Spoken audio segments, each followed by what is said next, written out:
The alien Queen Zyrakith, ruler of 1,000,000 star systems, sits on a living throne made of dark energy. Entire species have been erased for less than eye contact.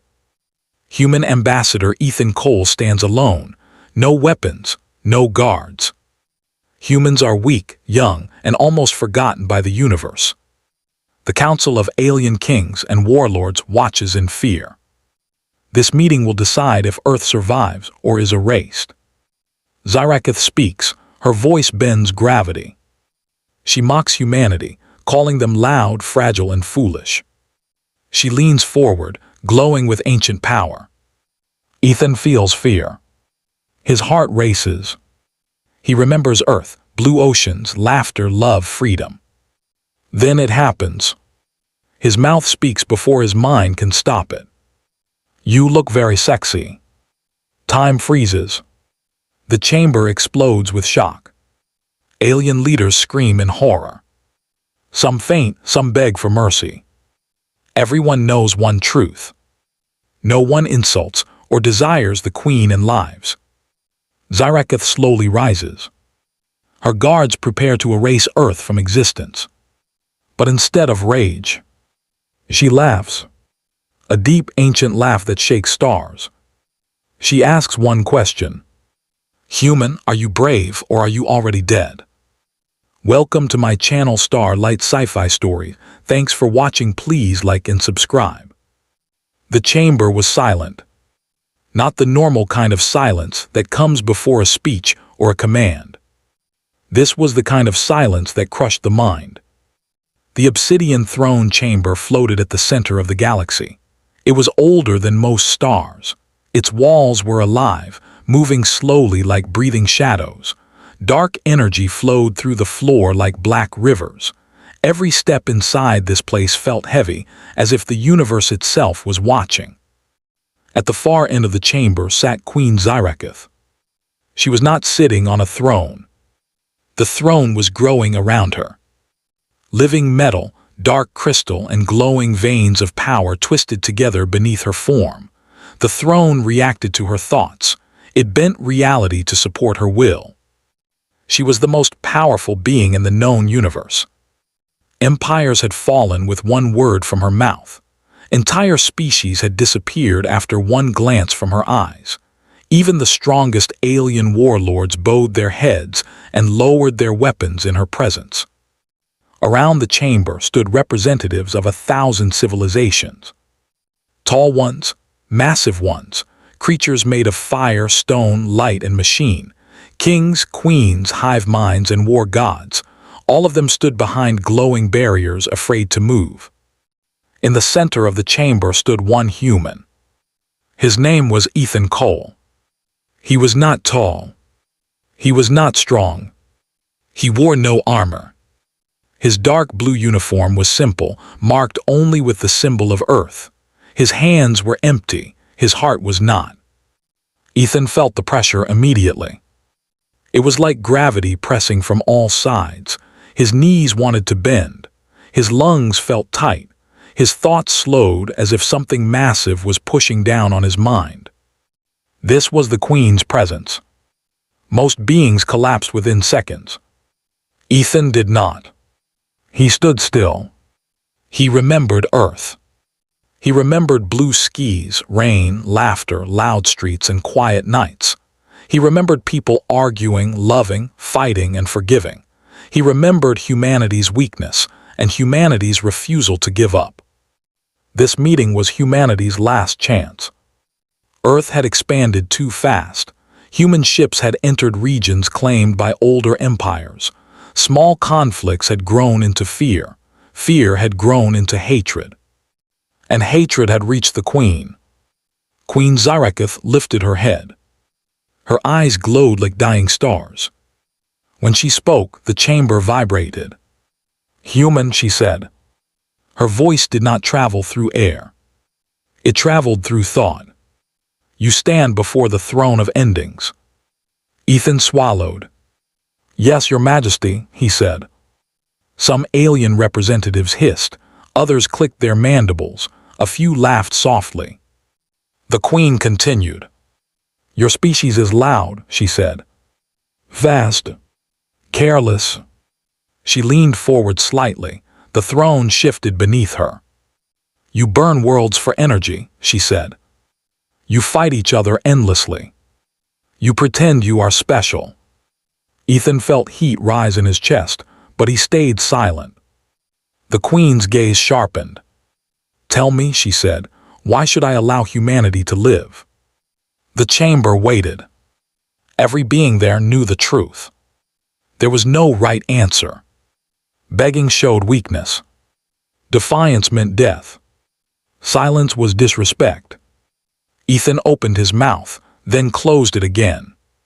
His heart was pounding. He could feel sweat on his palms. He could feel fear crawling up his spine.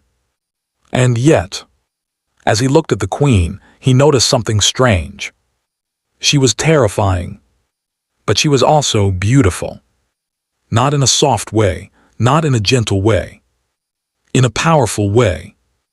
Her form was tall and elegant, wrapped in dark flowing energy. Her movements were controlled and sharp. Her presence filled the chamber like a storm held in perfect balance. Ethan's thoughts raced. This is it, he thought. This is how humanity ends. And then something human happened. His fear mixed with adrenaline. His awe mixed with nervous energy. His mouth spoke before his mind could stop it. You look very sexy.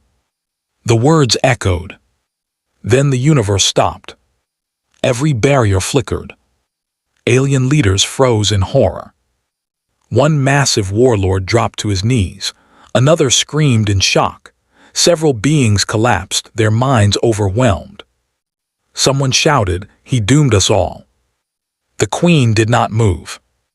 Her eyes widened slightly. The chamber held its breath.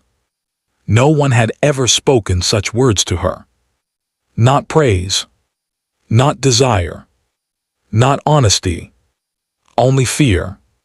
The Queen slowly stood. Reality bent around her. Dark energy flared behind her like wings. Guards made of pure void stepped forward, their weapons forming from shadow. The word erasure appeared in glowing symbols above the chamber. Earth's fate was being decided. Ethan's legs shook. But he did not take the words back. He raised his head. The Queen stared at him for a long moment. Then, she laughed. It was not loud at first. It was deep, ancient. Her laughter rolled through the chamber like distant thunder. Stars far away flickered as her power reacted. The guard stopped. The symbols faded. The laughter grew stronger. The Queen stepped down from her throne. She walked toward Ethan. Each step felt like an earthquake. She stopped directly in front of him, close enough that he could feel the heat of her power. "Human," she said softly, "are you brave?" She leaned closer. "Or are you already dead?" Ethan swallowed again. He chose honesty. "I was scared," he said. "And when humans are scared, we talk." The chamber reacted with confusion. The Queen tilted her head. "Explain." Ethan took a breath. "We fear what we don't understand," he said. "But we also admire it. We see beauty even in danger. That's how we survive." The Queen studied him. Slowly, carefully, for the first time in thousands of years. She felt something unfamiliar. Curiosity. "No one has spoken to me like this," she said. "They beg. They threaten. They lie." She straightened. "You did none of these." The Queen turned away and walked back to her throne. "I will not destroy Earth," she said. Relief washed through the chamber. Then she continued. "Not yet." Fear returned instantly. "I will test you," she said. "Your species will face 3 trials." The alien representatives reacted loudly now. "Impossible. They will fail. No young race can survive. The Queen raised one hand. Silence returned. If humanity fails, she said, Earth is erased. She looked directly at Ethan. If humanity succeeds. She paused. They will be remembered. Ethan nodded slowly. We accept. The Queen's lips curved slightly. The first trial begins soon, she said. You may return home. The chamber faded. Ethan found himself back aboard a human ship, shaking but alive. Earth received the message minutes later. Humanity stood at the edge of extinction. Or greatness. The first trial was revealed. A war simulation. One that no species had ever won. As the Queen watched from her throne, she smiled. Because for the first time in ages, the universe felt interesting again. The first trial began without warning. Across the galaxy, inside the Queen's domain, space folded inward. A massive sphere of light formed, larger than a star system. Inside it was the War Crucible, a living simulation created by Queen Zaraketh herself. No species had ever beaten it. Not the Crystal Empires. Not the Machine Collectives. Not the ancient flame gods. Now humanity was inside. On Earth, alarms rang across every major city. Screens lit up in homes, ships, and stations. People stopped working. Soldiers froze. Children stared. The message was simple. Trial 1 has begun. Ethan Cole stood inside the human command center, surrounded by generals, scientists, engineers, and civilians pulled together in fear and hope. The War Crucible appeared before them. It showed a battlefield that constantly changed. Enemy fleets formed from energy and matter, thousands of ships, then millions. Weapons unknown to human science charged instantly. This isn't a test, one general whispered. This is an execution. The simulation began. Human ships exploded within seconds. Entire fleets vanished in light and fire.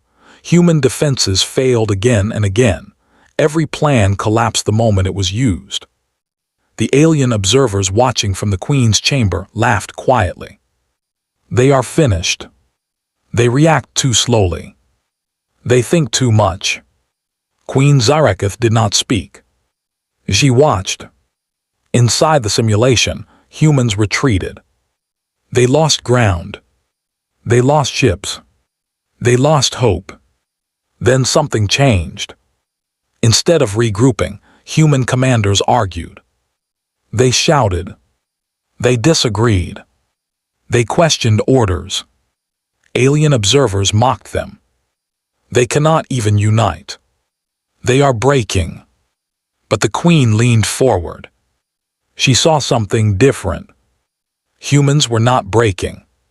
They were adapting. Ethan raised his voice. Stop trying to win, he said. Just survive. Human tactics shifted instantly. Ships stopped flying in formation. Pilots made independent choices. Engineers rewrote code mid-battle. Humans used broken ships as traps. They overloaded reactors on purpose. They crashed vessels into enemy formations without hesitation. Casualties rose, but so did damage. The simulation struggled to adjust. For the first time, the War Crucible slowed. Enemy waves became predictable. Human commanders smiled. Now, Ethan said quietly. Human ships changed again. They attacked in chaos. No pattern. No symmetry. No fear of loss. The simulation overloaded. Systems failed. The War Crucible froze. A clear tone echoed through the galaxy. Trial 1, SpaceOpera. Silence followed. Alien leaders stared in disbelief. That has never happened. Queen Zaraketh did not smile, but her eyes glowed brighter. Their weakness, she said softly, is also their strength. The second trial began immediately. Ethan did not return home. Instead, he was summoned alone. Space folded again. He stood once more in the obsidian throne chamber. This time, there were no observers. No guards. Only the Queen. The second trial is simple, Zyrakith said. She stepped closer. Stand. The pressure hit instantly. It was worse than before. Gravity crushed downward. Air vanished from Ethan's lungs. His thoughts blurred. This was not physical power. This was will. Every instinct screamed at him to kneel. His knees bent. His vision darkened. The Queen's voice echoed inside his mind. Kneel, she said. All beings kneel. Ethan remembered Earth. He remembered people standing up when they were told not to. He remembered soldiers holding the line with shaking hands. He remembered humans refusing to give up, even when afraid. He forced his legs straight. Pain exploded through his body. Blood ran from his nose. Still he stood. The Queen circled him slowly. Why do you resist? She asked. Ethan's voice was weak but clear. Because if we kneel to fear, we never stand again. The pressure increased. Ethan screamed. Then something unexpected happened. The pressure stopped growing. The Queen stopped walking. For the first time in her long existence, someone had stood before her, not in defiance, but in choice. She stepped back. You may breathe, she said. Ethan collapsed to one knee, not in submission but exhaustion. Trial 2, she said, is complete. The third trial began quietly. There was no battlefield. No pressure. No threat. Only truth. The Queen sat on her throne once more. Ethan stood before her. You spoke words to me, she said. Dangerous words. She leaned forward. Why? Ethan hesitated. Then he answered honestly. Because power without connection becomes lonely, he said. And because humans speak from the heart, even when it's stupid. The Queen was silent for a long time. Then she laughed softly. You are foolish, she said. And brave. And honest. She rose. The universe is dying, she said. Not from war, but from fear. She turned toward the stars. Civilizations grow old. They protect power. They silence change. She looked back at Ethan. You are different. She raised her hand. A symbol formed in the air, Earth's image, glowing. I name Earth a protected world. Shock rippled across the galaxy. No empire may harm it. No throne may command it. She stepped closer to Ethan. But understand this, she said. Your words will echo.